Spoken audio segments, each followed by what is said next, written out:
kita mesti tahu dulu sebenarnya ya, menurut didapatkan di pendidikan guru penggerak, kita mesti memahami dulu ya kebutuhan dasar manusia. Nah, saya mungkin di sini awali dengan pertanyaan Bapak Ibu, nanti tolong ditulis ya, bisa di kolom chat atau di kelas poin yang sudah disiapkan. Jadi kebutuhan manusia itu sebenarnya apa sih? Ya, di pengetahuan Bapak Ibu mungkin boleh di chat atau di kelas poin yang sudah tersedia. Kebutuhan manusia, kebutuhan kita butuh apa sih sebenarnya?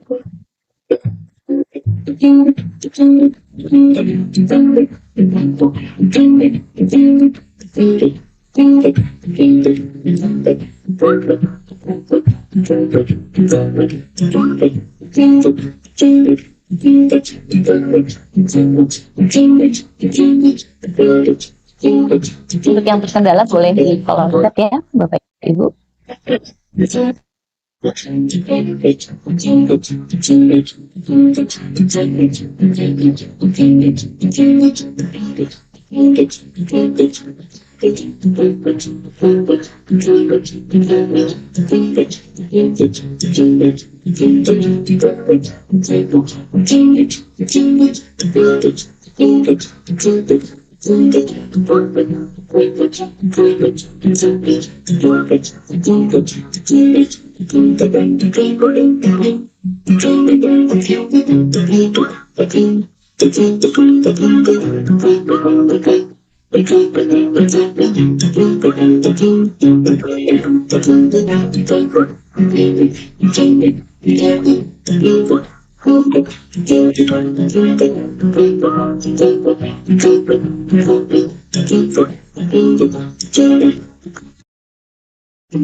Silakan Bapak Ibu, mungkin Bu Aris sih nih, boleh yang secara umum Bu?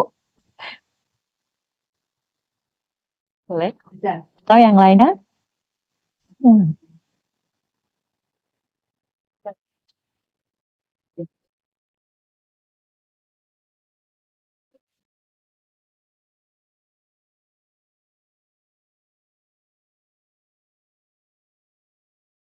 Robet kan?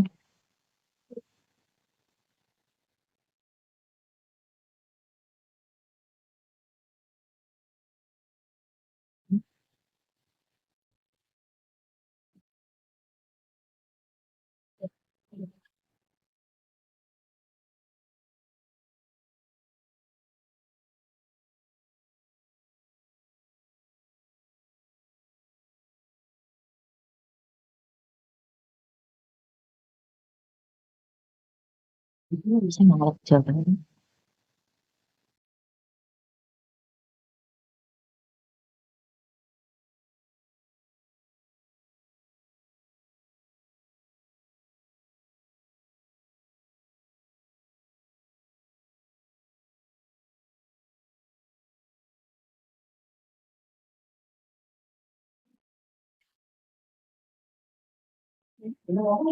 Oke, baik ya. Ini ada beberapa di chat ya.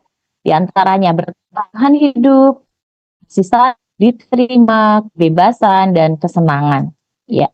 Jadi seseorang melakukan sesuatu itu atau ketika seorang murid melakukan suatu perbuatan yang bertentangan dengan nilai-nilai kebajikan atau melanggar peraturan, hal itu sebenarnya karena mereka gagal memenuhi kebutuhan dasar mereka. Jadi kita harus tahu dulu ya Bapak Ibu alasan mereka melakukan atau bertentangan kebajikan yang kita harapkan itu apa sih gitu. Jadi selama ini kita langsung menghukum atau langsung memberikan respon yang kurang baik kepada siswa-siswa kita, tetapi tentunya harapannya adalah kita menginginkan murid-murid kita menjadi siswa-siswa yang ideal menurut kehendak kita. Baik, selanjutnya next.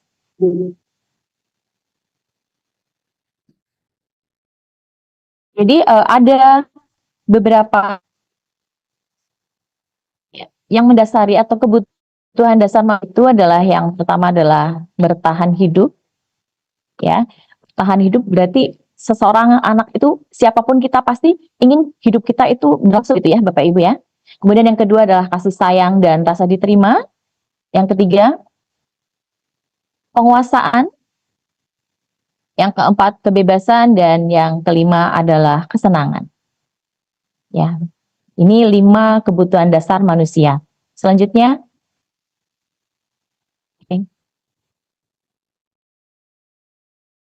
ini ada kasus Bapak Ibu. Contohnya Ibu Waris, wali kelas 12 MIPA 2, sedang pusing menghadapi ulah muridnya bernama Faizal yang suka mengambil bekal milik temannya secara paksa. Jika Anda menghadapi situasi seperti Bu Waris, atau seperti apa yang Bu Waris alami, apa yang Anda lakukan? Menurut Anda, apa alasan Faizal melakukan hal tersebut? Ya. Kembali silakan Bapak Ibu boleh di kolom chat atau di apa akan kita lakukan seandainya menghadapi situasi seperti Bu Waris.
Oke, baik.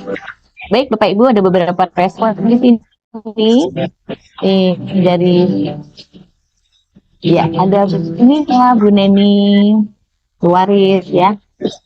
Ya, berikan pengertian bahwa tidak boleh mengambil hak orang lain jika suka, lebih baik minta. Jadi tidak langsung memaksa minta ya.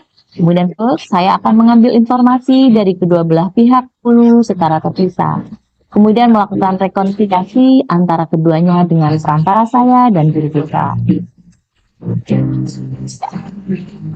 Baik, ini ada beberapa jawaban. Terima kasih Bapak Ibu atas responnya.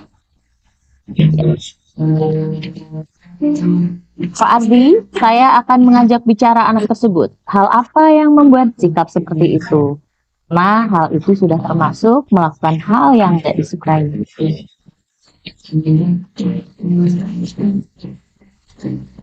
Baik.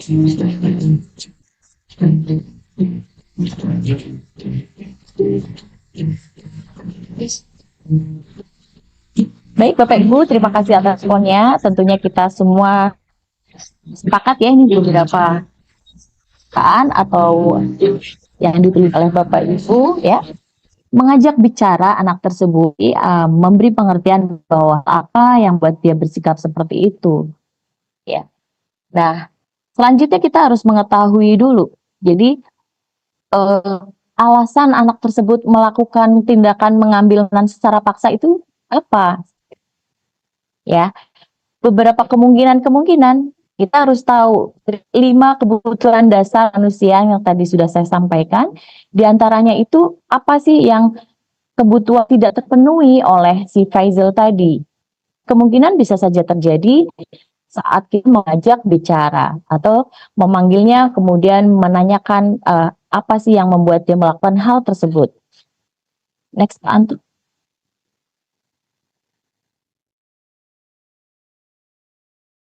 Yes. Nah, misalkan alasan Faisal setelah kita panggil, Faisal lapar dan orang tuanya tidak membawakan bekal makan siang, maka kebutuhan dasar yang sedang berusaha dipenuhi Faisal adalah kebutuhan untuk bertahan hidup. Jika alasan yang kedua, misalkan, next Pak.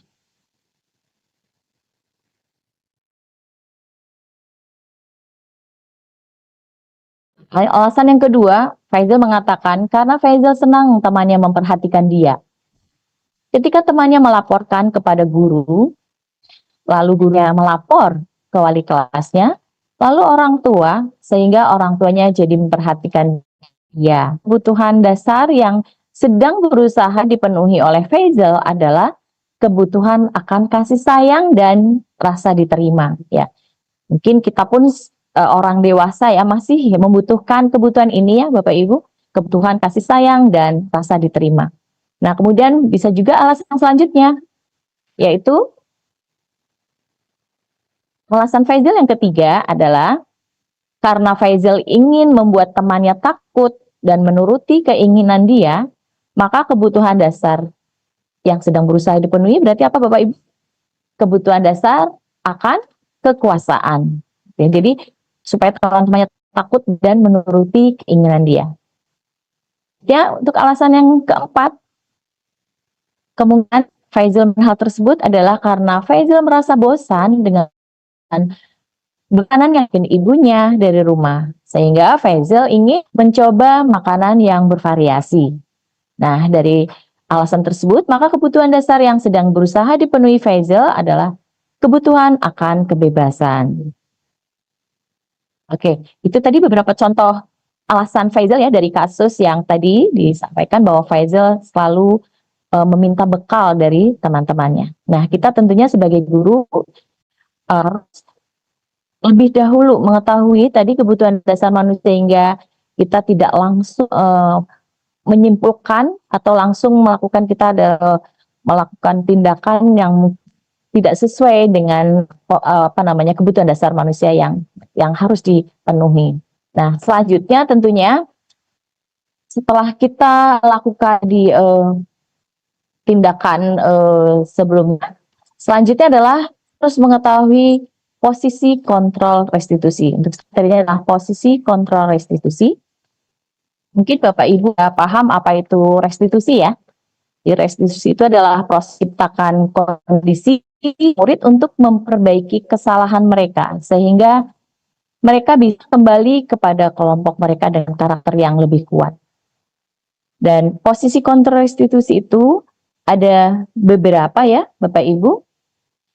Yang pertama adalah guru sebagai penghukum. Ya, jadi berada di posisi kontrol mana nih kita melakukan eksekusi ke anak ya. Nah, kita yang pertama itu sebagai penghukum.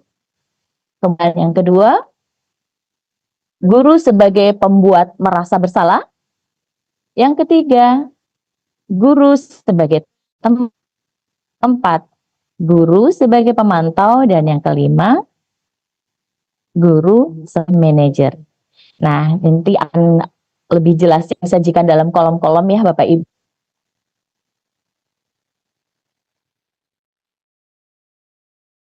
Oke, cara 5 ini menurut Bapak Ibu mana yang paling ideal? Guru sebagai penghukum, guru sebagai pembuat merasa bersalah, guru sebagai teman, atau guru sebagai pemantau, atau sebagai manajer Bapak Ibu? Yang paling ideal menurut Bapak Ibu? Ya, Bu Haris atau siapa tadi ya? Pak Ardianto. Bu Haris langsung menyebutkan. Sebagai manajer, kenapa Bu?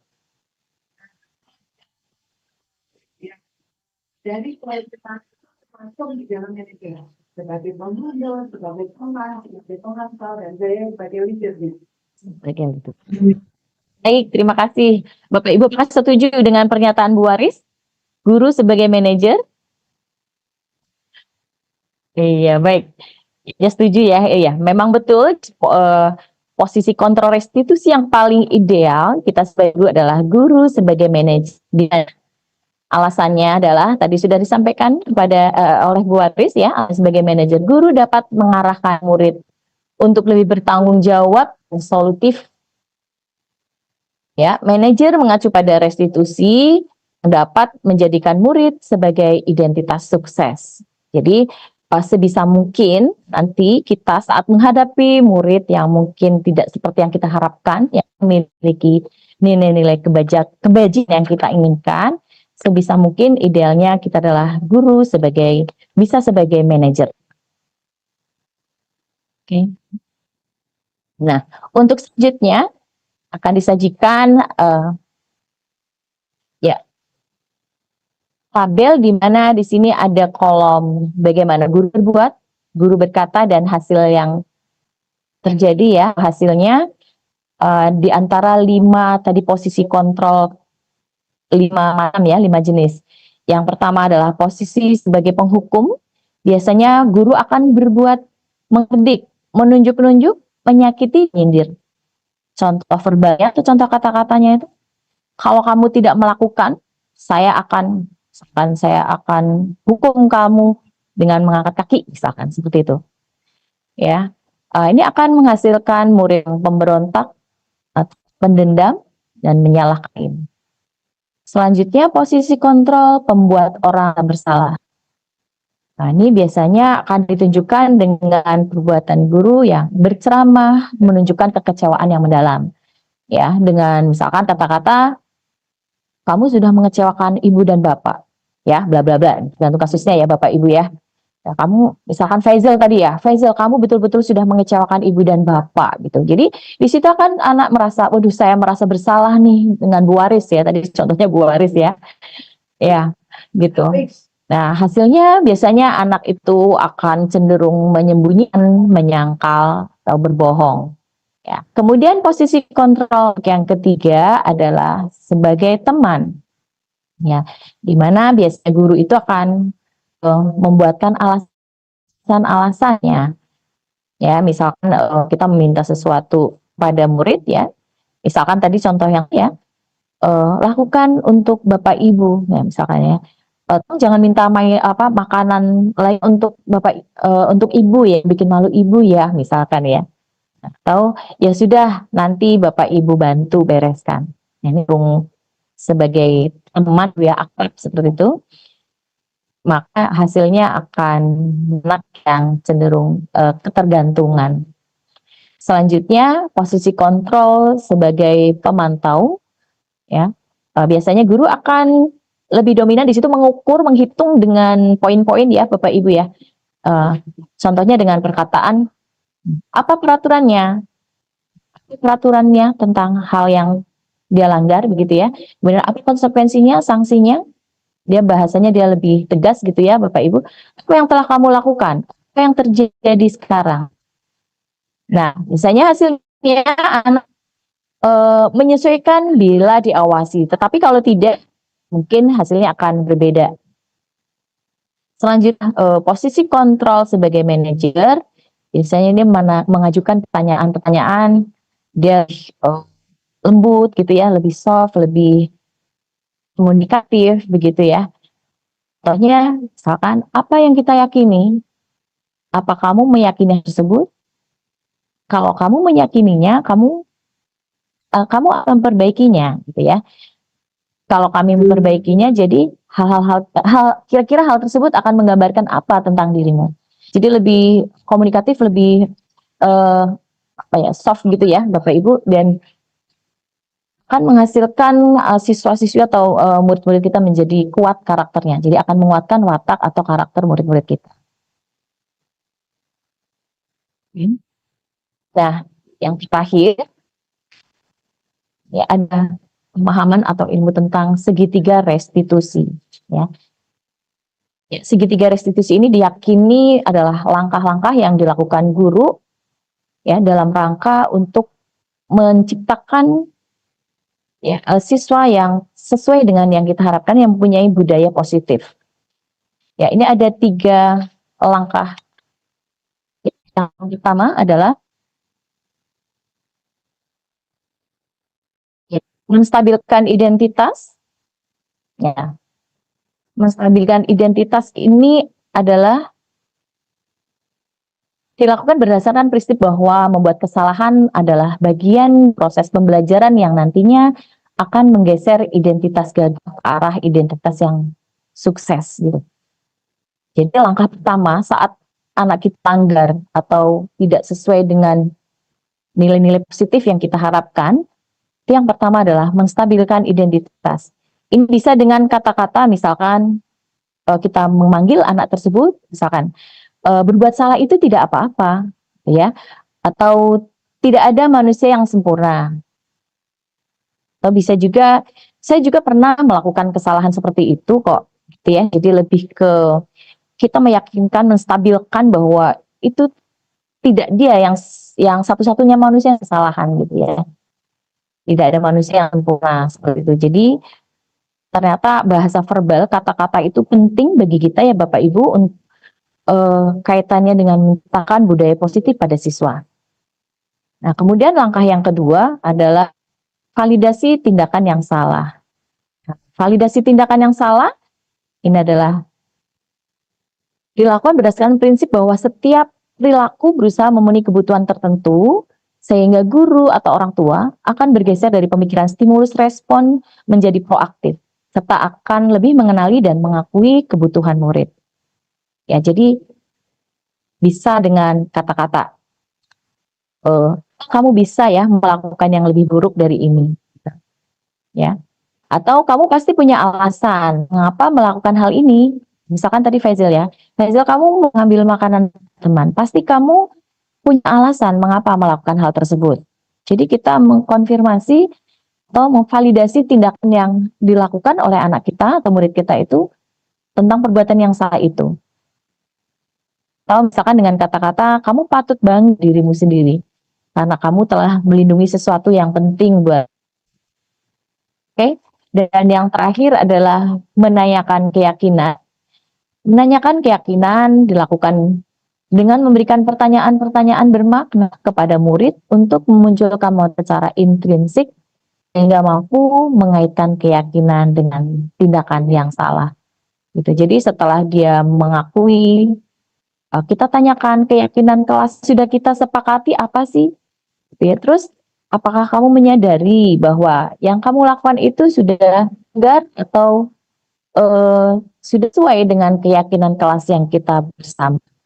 Gitu ya, tadi seperti yang sudah disampaikan oleh Pak Anto bahwa keyakinan kelas atau bahkan pola ya Bapak Ibu itu sangat penting dalam rangka pada akhirnya nanti muaranya adalah menciptakan budaya positif gitu. Jadi keyakinan kelas itu merujuk pada keyakinan dalam diri secara intrinsik ya. Jadi bukan karena eksternal tetapi lebih kepada kesadaran diri. Misalkan di kelas siswa melanggar peraturan atau melanggar keyakinan, tapi dia sudah menyadari bahwa pelanggaran atau hal yang dia lakukan itu melanggar dari keyakinan yang sudah disepakati bersama ya secara internal, secara intrinsik. Ya, Bapak Ibu, untuk materi yang saya sampaikan ya mudah-mudahan bermanfaat, mudah-mudahan ya kita semua bisa mempraktekkan ya segitiga atau langkah restitusi ini menciptakan murid kita yang berperilaku atau berbudaya positif seperti yang kita inginkan. Ya, baik.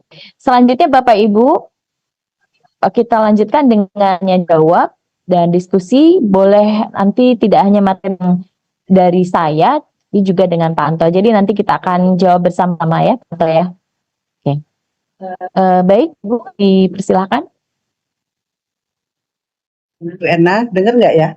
Ya. Oke. Mohon sebentar saya bertanya karena Materi ini saya baru ya, garis ini baru benar. Apakah ini mau tidak tahu saya? Apakah metode di dalam belajar enak?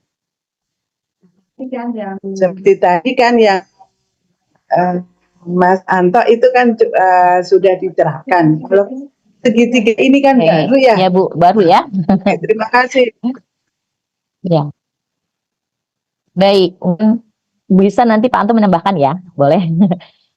Ya, pertanyaan Bu Waris, apakah ini harus nih diterapkan gitu ya Bu ya? Dan ini memang sesuatu yang baru ya, restitusi, dan ini sudah diyakini atau sudah dibuktikan gitu ya, dibuktikan. Dan kebetulan saya dan Pak Anto juga kemarin mempraktekkan di sekolah ya, di sekolah kita tentang segi restitusi, mensikapi ya permasalahan siswa yang bermasalah. Dan kalau saya merasakan dan Pak Anto, dan ini sudah terbukti itu efektif gitu.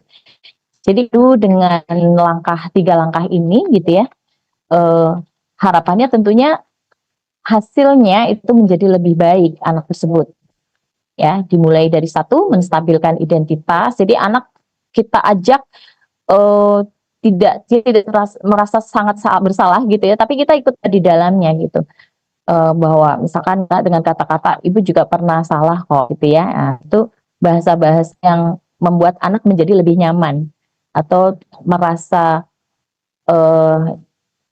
salah sendiri, sangat salah gitu. Jadi itu yang pertama. Yang kedua tadi sudah saya jelaskan ya tentang validasi. Jadi anak itu akan mengakui dengan sendirinya, tidak kita yang menunjuk kamu bersalah ya, kamu sudah salah nih gitu. Tapi anak itu yang mengakui dengan sendirinya bahwa iya, saya sudah mengakui bahwa perbuatan ini adalah salah. Dan yang terakhir tadi menanyakan keyakinan, anak kan menyebutkan sendiri atau menjelaskan sendiri keyakinan kelas atau kesepakatan yang sudah dibuat, yang sudah dia langgar gitu. Jadi anak setelah itu diharapkan dia juga menjadi nyaman. Jadi kita memberikan perlakuan kepada anak itu sendiri juga sudah tahu resikonya dan apa yang harus dilakukan. Begitu jawaban saya, Boris. Buat Pak Anta akan menambahkan, silahkan Pak. Baik, terima kasih Bu Aris atas pertanyaannya. Memang mungkin ini belum begitu familiar ya di tengah Bapak Ibu tentang restitusi.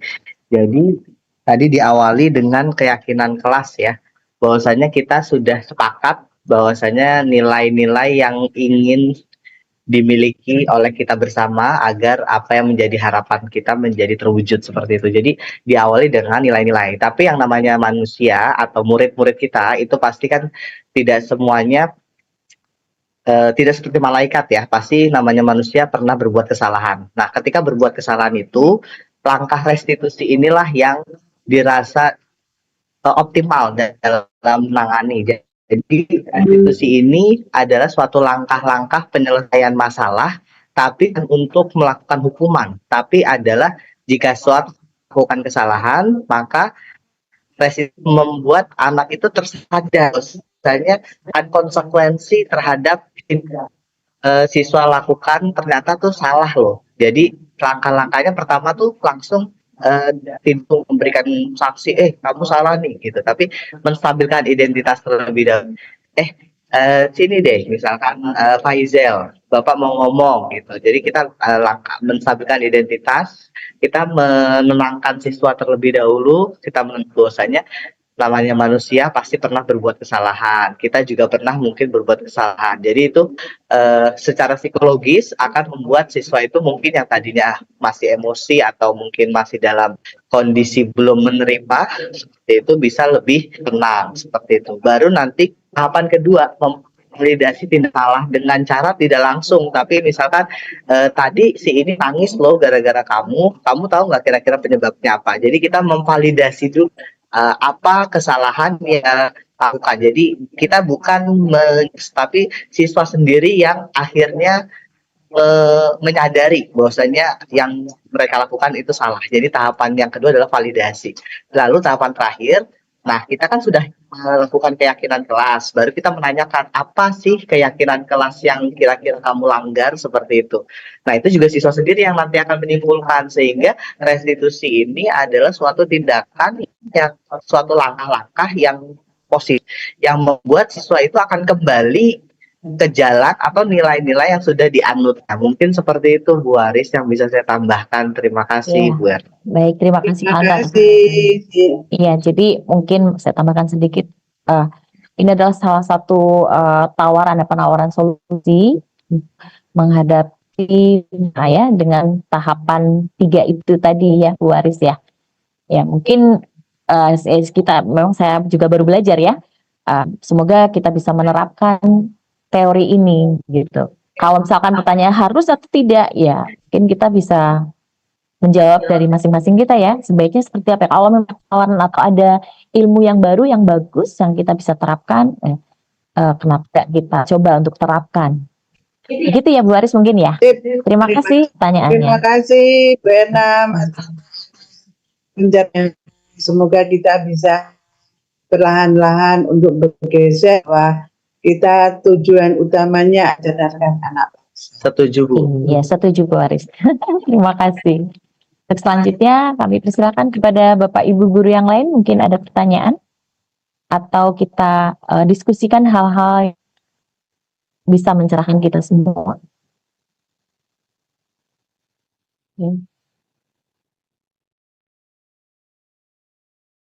Silakan boleh di chat atau langsung saja menyampaikan ya mungkin di forum ini ya. Bisa raise hand Bapak Ibu.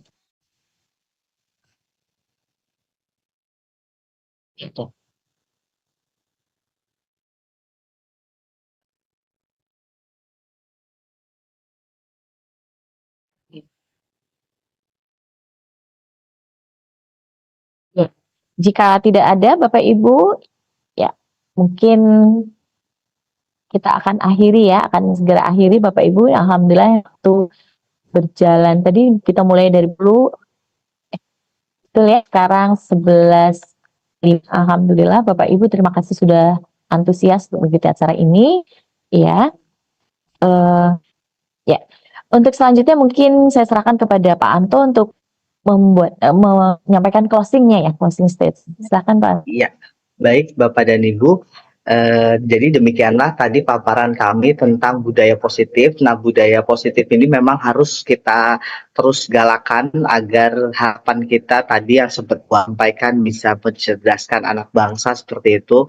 Nah, mungkin kita juga yang aksi nyata ini kita tidak hanya menjelaskan itu, tapi Bu Erna seperti aksi nyatanya ingin mengimplementasikan teknologi dalam proses pembelajaran. Kemudian saya ingin membudayakan kemampuan literasi numerasi, bahwa saya menguasai ilmu pengetahuan, siswa itu harus menguasai literasi numerasi. Jadi literasi numerasi tidak hanya membaca, tapi juga menurut bacaan. Nah, untuk budaya literasi ini ada beberapa strategi yang bisa kita kuatkan, di mana kita bisa membentuk tim literasi, sosialisasi program literasi dan numerasi. Kemudian kita perlu juga menyampaikan penguatan literasi numerasi, pentingnya literasi numerasi kepada orang tua. Jadi pembelajaran itu tidak hanya bukan di sekolah, tapi juga dikuatkan di rumah seperti itu. Kemudian juga dengan mengadakan kegiatan-kegiatan literasi dan mengadakan pendalaman materi literasi numerasi dan tryout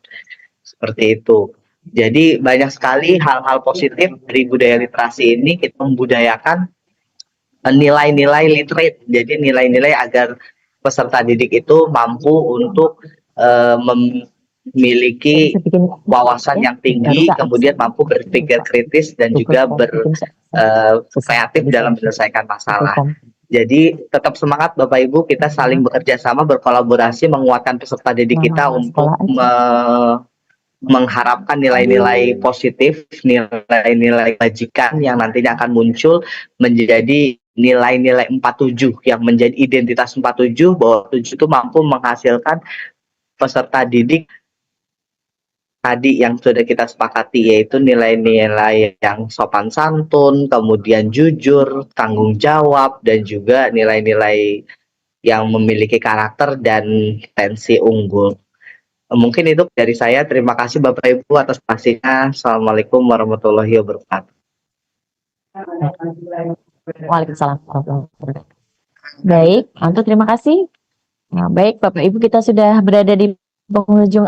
Ya, terima kasih atas partisipasinya Bapak Ibu. Terima kasih yang tak terhingga. Semoga apa yang kami sampaikan bermanfaat untuk kita semua. Mudah-mudahan kita memulai hal-hal baik yang mungkin sudah kami sampaikan tadi. Bapak Ibu, marilah kita tutup pertemuan pada acara ini dengan sama-sama membaca hamdalah. Alhamdulillah. Ya, mohon maaf dari kami jika ada kekurangan.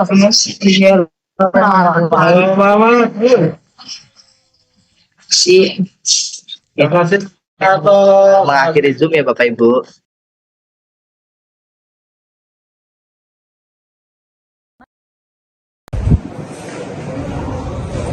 Demikian tadi kegiatan diseminasi budaya positif di SMA Negeri 47 Jakarta yang merupakan aksi nyata dari kami. Semoga bermanfaat. Semoga tergerak. Mari bergerak.